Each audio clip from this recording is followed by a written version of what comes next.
Have you ever watched a race where you could not tell who was winning? It can be very confusing to describe this in English. Learning this idiom will help you talk about close competitions with confidence. Let's dive in. First, let's look at a funny mistake. Meet Tom. Tom is at a big track meet. Tom hears the coach say the runners are neck and neck, so Tom touches his neck to his friend's neck.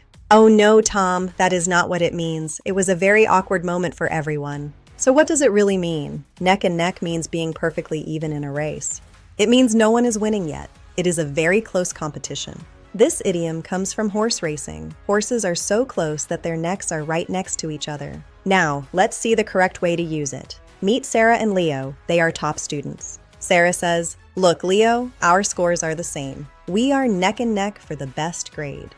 Great job, Sarah. She understands that they are in a very close competition for the top spot. Here is our first example. The two cars were neck and neck at the finish line. Example 2.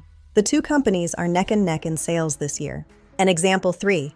Both candidates are neck and neck in the election polls. How can you remember this? Just think of two parallel lines. They never cross. Or remember two horses running side by side. Their necks are perfectly aligned. Here is a fun fact. This phrase has been used in horse racing since the early 1800s. Today, we use it for business, politics, and even sports to show how much we value fair competition. You might even hear it in famous movies or read it in classic books about grand adventures. Here are 3 similar phrases: too close to call, head-to-head, and dead heat.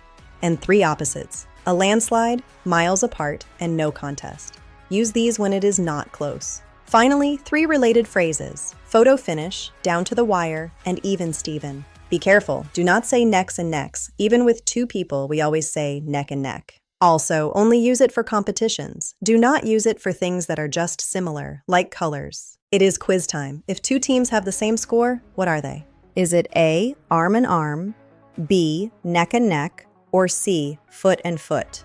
Think carefully. The correct answer is B, neck and neck. You are doing a great job learning today.